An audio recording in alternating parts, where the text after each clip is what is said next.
Hello and welcome to our Believe show. Today we have an extra amazing special episode. It's weird to say that it's amazing at the get-go, but I know these people and I know it's amazing. The show is usually what do we believe to be true. So today we're doing a fun little twist on it. These are all coaches. I'll introduce them in a second. And we are all talking about what we as coaches ask, what kinds of questions we ask ourselves. So let me tell you who's here. This is Ilene Schaffer, who is right in front of me. Ilene Schaffer is one of our coaches. She's based out in San Diego. You've seen her on a lot of these programs. Hello, Ilene. Hello, good to be here with my friends. Good to be here with you as well. This is Alex Jack. Alex has been a coach with us for a while as well. Phenomenal person, lots of really interesting research areas. So I wonder if those will come out in his questions. We will see. And we have Kelly Beischel, who you actually saw in the past couple of weeks on a few of our programs also. So welcome, everybody. Well, thanks. Great to be here. I am going to start with a really broad question. What are some questions that you ask yourselves? So if you're walking around during the day, I'm going to start really broad. What are questions that you ask yourselves? Let's start with Ilene. I would say one of my favorite questions, and I think my kids are tired of it because I ask it of them all the time too, is how do you want to show up? I feel like I always have a choice of how I want to show up, whether I'm making a phone call to somebody or whether I am, going to be just bumping into somebody on the street. Not that we get to talk to people on the street as much during COVID, whatever I'm doing, how do I want to show up? It doesn't matter whether it's work, personal, or inside my own home. And I ask my family that as well. Alex, Kelly, you were nodding to how do I want to show up? What's your reaction to this question? So that is also, actually, that's my second question. Well, actually, my first question after I wake up in the morning and I have my gratitude session. But the alternative to that one is not how am I going to show up, but who do I show up as? Because it's and I usually do this in front of the mirror. That's when it works best, because you're looking at yourself, and by saying it and looking at yourself, you kind of have that visual confirmation, as well as by speaking it, you hold yourself accountable to who you're going to be today. How do I want to show up, and who do I want to show up as? All right, first question category kind of that we're giving people. How do I want to show up, and who do I want to show up as? I love the mirror, Alex. That is really cool. That's a good add-on for kind of commitment. Yeah. Like actually asking yourself in front of a mirror, you mean, Ilene? Yeah, I love that he does that because it's that added commitment of you're talking to yourself. You're making this commitment to yourself. Mm-hmm. That's nice. Yeah. Kelly, how about you? I do that as well, and it's very effective, especially like if you're going into a staff meeting. And as a professor, I would be dreading some of those meetings, and my negative side of my brain wanted to be, blah, blah, blah, blah. And then I'd say, Kelly, who do you want to show up though? How do you want to show up? Who do you want to be during this meeting? And I'm like, oh, I want to be calm. I want to be content. I'm peaceful. And then, so it's like setting that intention before I go in, rather than expecting and looking for all the things that might go wrong or, whatever. It's very heated in a faculty meeting. Let's take another one. Let's take another question that we all, actually, I'll go on the first round as well. What's the question? I like to ask myself this question that I think I really got put into my mind a lot by a friend of mine, Margaret Greenberg, which is, what if it were easy? Mm-hmm. Kind of like that question that gets me to a place of whatever it is, whether it's that I don't want to work out or that I have a big project that I know I need to break down into smaller tasks. But Senya, what if it were easy? And I don't know if you three do this. I talk to myself with my name all the time, Senya. There's some research around that, Senya, is to talk to yourself in the third person. So saying your name makes it kind of like the whole mirror thing that Alex was doing. And it makes it, it's like giving yourself the affirmation, when saying your name. Yeah. Mm-hmm. And if I could jump in, so that is actually one of the thoughts behind, the name of my site, which is I Am Alex Jack. Although it could be, seen as an acronym, it also, by saying it, I am Alex Jack. Who is Alex Jack? Hmm. Alex Jack being. So I'm really just, it's all about, holding yourself accountable, because I believe you can't really, help someone unless you help yourself first. Mhm. Mhm. Nice. I'm going to ask one more broad question, and then I'll get into some categories, some categories that are subcategories of the bigger questions. What's sort of a you type question that you tend to ask yourself? So an Ilene question, an Alex question, a Kelly question. What's a question that's one of the most you questions that really sits with you, fits with you? Well, I'll just jump in since I'm still, especially when I need to motivate myself. It's actually more of a part statement and part question. And it may seem like really simple, but there's a quote that goes, "Yesterday you said tomorrow," right? And then I ask myself, so how many tomorrows are you going to put in before you get to today? And that is usually followed by, really, Alex?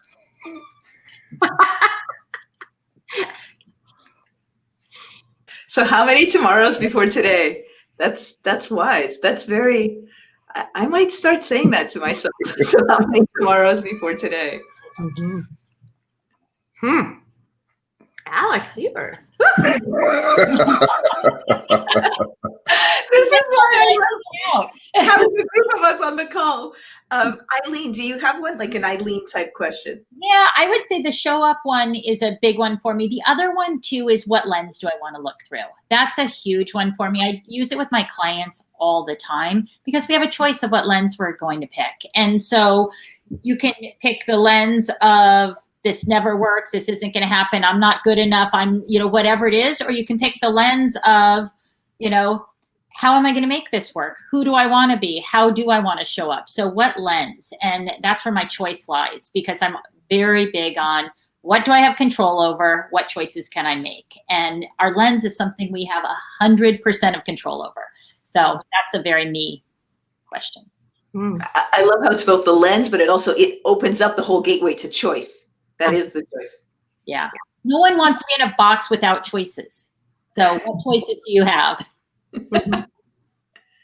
Kelly, how about you? What's a Kelly type of question? Well, to piggyback on Ilene's, though, like, right. So you might be in a box, but then, but even saying to yourself, what's the lens? And if it's a time that you're sad, and then being okay with that, that I'm going to sit in this. Yeah. That it doesn't have to be something that you push away, and I'm going to choose to be happy instead, and pretend that the underlying emotion that's coming up isn't, useful. Do you know what I mean? Absolutely. No, definitely honor. Yeah, and exactly. You have the choice of what lens. Sometimes you want to sit with it. Exactly. And sometimes you're done sitting with it and it's like, okay, I have felt this for a long time, and now where do I want to go with it? So absolutely. Yeah. I love that, because then you have the choice to sit in the grief and be there, right? And sometimes that can be very cathartic, right? So we talked a lot about that on a call, as coaches. Yeah. So, Kelly, I learned this one. Oh, go ahead. No, please go ahead. So sometimes I go back to the Byron Katie, is this the truth? And especially if, I'm like, rah, rah, rah. I'm like, really? Is this the truth? Is that the truth? And, how do you know it's the truth? And then I'm like, okay, so maybe it's not. And I could take a different lens and look at it differently. But I go to that, and one of my most frequent is, what if it's possible? And it's a part of a refuturing kind of question. And so, like, what if it's possible that I'm okay? What if it's possible that I'm enough? What if it's possible that today happened just as it should? And I had some disappointing stuff happen earlier in the week, and I was like, what if it's possible that's exactly how it was supposed to happen? And it just kind of like, kind of takes the weight off it. I think that's what's so cool about Amazing Questions. I think whoever is watching this could see just even how all four of us sort of, what if it is possible? What if it's possible that fill in our own blank? And it's not even that it has to be a mental thing. It's kind of a mental and a physical and an emotional thing where a question can take you. Well, and what I hear in that too is just trusting the process, trusting what's been presented, and it's also embracing a growth mindset, right? It's how do I grow through this? Right. Which is yet another question. How do I grow through this? Yeah. Yeah. What if it's possible that I could learn something from this? Yeah. Okay, so here's my go-to. I used to have this on my calendar at 3 p.m. every single day. I don't right now, but I might bring it back at some point. It's something along these lines. How can I be braver right now? Or what's the bravest thing I could do right now? And I tended to put it at 3 p.m. in my day because I would get a lot of things done work-wise, but at 3 p.m., did I not get something done? That's important, not just a to-do, but that's actually a priority. So it's how can I be braver, or what's the bravest thing I could do right now? You one of your talks was that, right? I watched it and I wrote that down. It was powerful. Yeah. I'm curious, Senya, on that. Like, what's an example when that pops up on your calendar? What's an example that switches? The frog, you know, that frog project that you need to do first thing in the morning, and you might not have done it, whether it's make a phone call or even just outline a big project, start something that's been 3 days putting off, but I know it's an important thing, so that if I haven't done it by then, I try to in the last hour or so of work to get that done. That's cool. Yeah. But sometimes it's bigger. Sometimes it's I really need to reach out to this person, or sometimes I need to figure out this relationship. So it can go anywhere. Well, You know to what I piggyback on that. Oh, go ahead, Ilene. Oh, you go, Kelly. It's to what's one tiny turtle step I can take? What a cute way of saying that. You actually say tiny turtle step. Doesn't sound overwhelming, right? I mean, we could all be tiny turtles. That's ideal. So I didn't think of calling it this, but I'm going to move to our lightning round where I say in what context, and I'd love to know what questions come up for you. So here's the first context. Not even as a coach, but as a human being, what's a question that you like to ask yourself in the morning?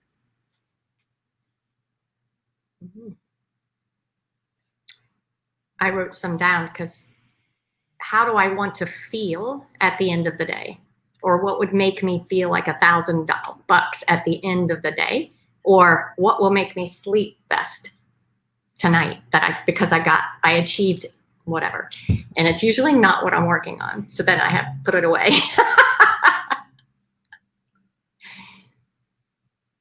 Thank you. Ilene, you look like you have a thought. Yeah, the question that and it's funny because I do a visualization before I get out of bed each morning, and essentially it answers the question, how do I want to show up today? I process through who I'm going to be, and then so it answers that question, how do I want to show up? And then I would say, and it goes back to the tiny turtle, what is the one thing that I must do that, it could be the tiniest thing possible that I want to make sure I do today. So one's almost a being question. How do I want to be? And what's it doing? What do I want to do? I like that. Yeah. So I guess I'll just join in. And I guess it's a combination of both you, Ilene, and Kelly. It's a combination of the question, who do I want to be today? Who am I showing up as today? How am I showing up? But there's this little riddle that I came across, and it's just very fascinating. And it was like 5 frogs sitting on a log, right? And 4 decide to jump off. And how many are left on the log? Well, the answer is 5. Because the 4 decided to jump off. They didn't actually do. So, and it's really important because, after I've decided who I'm going to show up as or how I'm going to show up, that's just the decision. I now have to actually go out and make it work.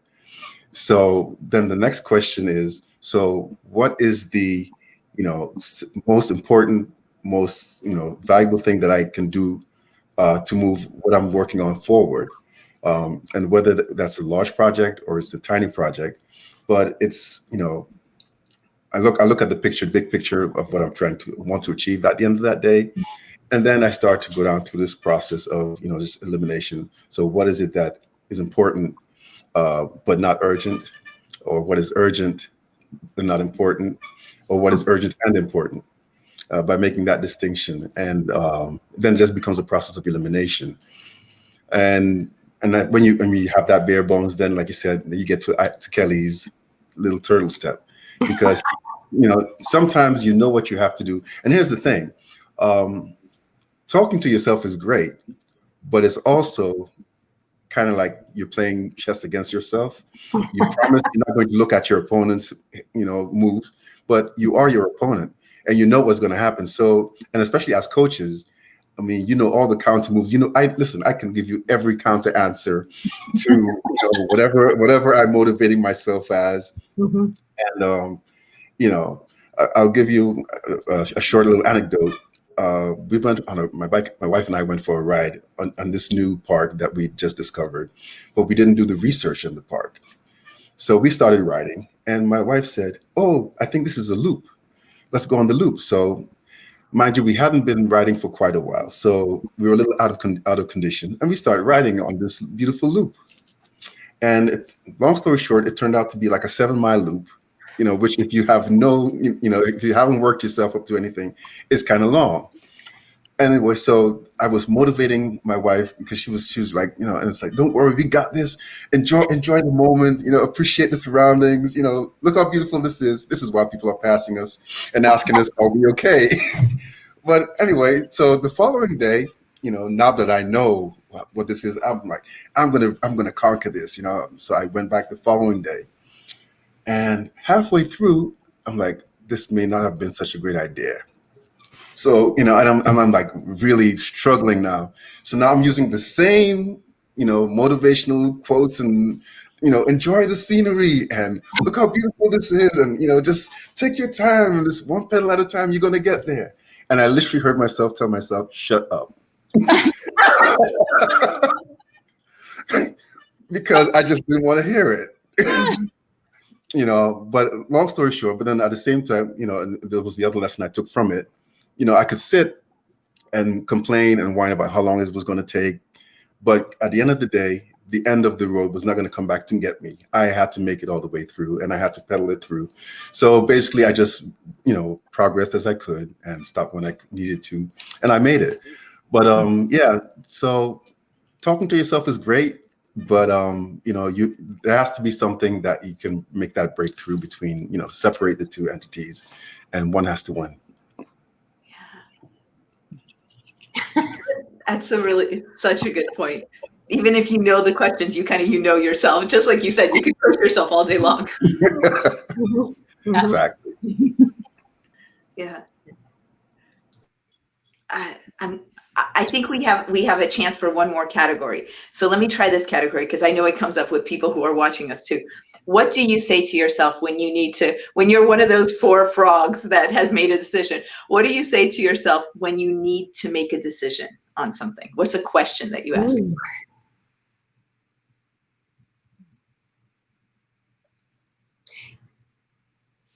What if it's possible? And I can make the perfect decision. That no matter what, it's going to be the right one. Because I can get stuck hard in the decision loop and go nowhere. I don't want to be a squirrel. You got to tell the story, Alex. The 3 of us know. Tell us the story of the squirrel. Alex today is all animal analogies, frogs, squirrels. Please go on. Well, basically, it's I tell myself to make a decision either way. I mean, especially if I'm stuck, and make a decision and decide, because the highways of life are filled with squirrels who could not make a decision. I should say flat and squirrel that couldn't make a decision either way. Alex has a good visual that goes with that too. You'll never unsee it after. You'll never unsee that. That's So why are it's you so- saying that actual, is it more of a phrase or more of a question? Do you say, how can I not be a squirrel? Or do you say, I don't want to be a squirrel? What's the I am not self-talk? going to be a squirrel. Yeah. Yeah. I am not going to be a squirrel. Yeah. And because it's always going to be a 50-50. There's a 50% chance of failure, a 50% chance of success. What is failure? Failure is just a chance to start all over again. So, either way, you got to move forward. But sitting still, is going to remain the same, and the truck will hit you. Don't be a squirrel. Very sad, but clear. Did we not get any? Ilene, did you do? I would say the two things for me. One is, how does not deciding serve me? Because sometimes it serves you not to decide, but most often it's not a value add if it's something you want to move forward in. So how does not deciding serve me? And then the other thing that I use a lot, and I know as coaches we use this, is what's the worst thing that can happen? And usually the worst thing is not that bad. And it actually is worse not to move forward. So what's the worst thing that can happen? If I choose this or if I choose that, and then just take that leap of faith. I have also I probably am a little bit more spiritual on that side. I trust the universe. I trust that that making a decision, Kelly had brought something up earlier, it's like you grow through whatever decision you make. So that's kind of some of the self-talk that goes in my mind is, I'll make this decision and I'll learn from it either way. It's always a win because you always learn. So. Mm-hmm. I'm trying to think, what do I do? I sometimes ask myself, what would I think when I'm 80 years old? Yeah. So that sometimes helps me. And I think it helps me because often I see my decisions in a very nearsighted way. Just what do I need to do now? So that at least takes me out to that level. That zoom out perspective. Yeah. And for me, something like 80 years works. So, but I could choose any age, but older than mine. Yeah. Let me read off a comment that we've just gotten in terms of questions. This is from a coach, Anne-Marie Brogan, and she says, she reads this Hafiz quote and then says a question. It's just that long for me to put up on the screen. She says, I wish I could show you when you are lonely or in darkness, the astonishing light of your own being. Mm. And she says when she thinks about that it drives her in her coaching and she remembers her own astonishing light. And that helps her ask this simple question, why not me? Mm-hmm. Mm-hmm. That's beautiful. And as someone who knows Anne-Marie, she's got a lot of light. I imagine that. Yes. Yeah. Anne-Marie, you do shine. So I'm glad you acknowledge that. Why not me? Why not me? I ask my clients a lot. Why not you? Right. And they're like, oh, I don't know. So I will end with this. I'll kind of give you a choice, which may be a little funny. Either what's a question that a coach or somebody has asked you that you've incorporated now as one of your own, that you've heard, it sat with you, it worked, and now you use it, whether in your coaching or for yourself, or just advice that you have to people about questions that they could ask themselves. So let's each end on one of those.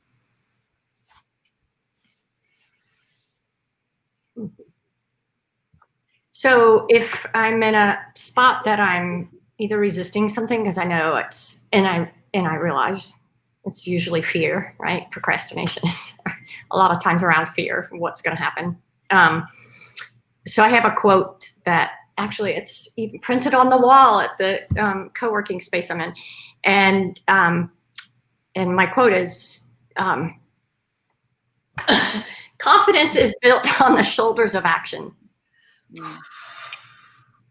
I don't know where I came up with that, but I did. And so I say that a lot to my clients, and I look out there and I say it to myself, especially when I don't want to take action. And so then I ask myself, what is that tiny turtle step that then it'll lead to confidence? And because it's when I'm not confident is usually when I'm holding back. Confidence is built on the shoulders of action. Is that it? Mhm. Awesome. Mhm. Love it. Yeah. You don't get it any other way. Ilene, do you have one in mind? Yeah, I always use visuals a lot because I'm a very visual person, so it helps me. And so I always think if there's something that's stopping, whether it's myself or a client, what's between you and getting where you want to go? That's a standard question. And so I always visualize like there's a lake, you're on one side and you want to get to the other side, or a pond or whatever, but there's something in between you. So what's in between you and getting to where you want to go? And then what's it look like to dip your toe? And that might be the teeny turtle, but dip your toe. What's it look like to get both toes in? What's it look like to get?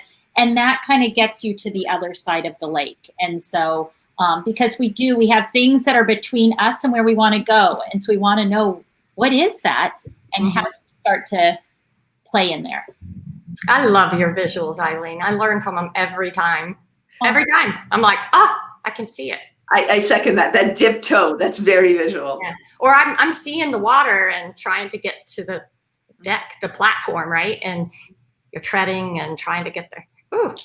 I think that's probably why I walk with clients, because I'm such a visual person, and it gives me, it informs my life. It informs my world. So yeah. Thanks for sharing it. Yeah. Alex, either a question or a wish for our viewers. Well, a quote that I read many years ago, and I think that's always stuck with me, and it kind of resonated with me. And it basically said, if there's no wind, row. Mm. Mm-hmm. And that could be, you could be stuck out in a lake. It could be a placid lake and there's no wind. But you know what? If you just sit there in the boat and there's no wind, it'll take you anywhere. You know what? And I said, I'm also, faith-based, and I figured it's easier for God to course correct me, than I just sit there.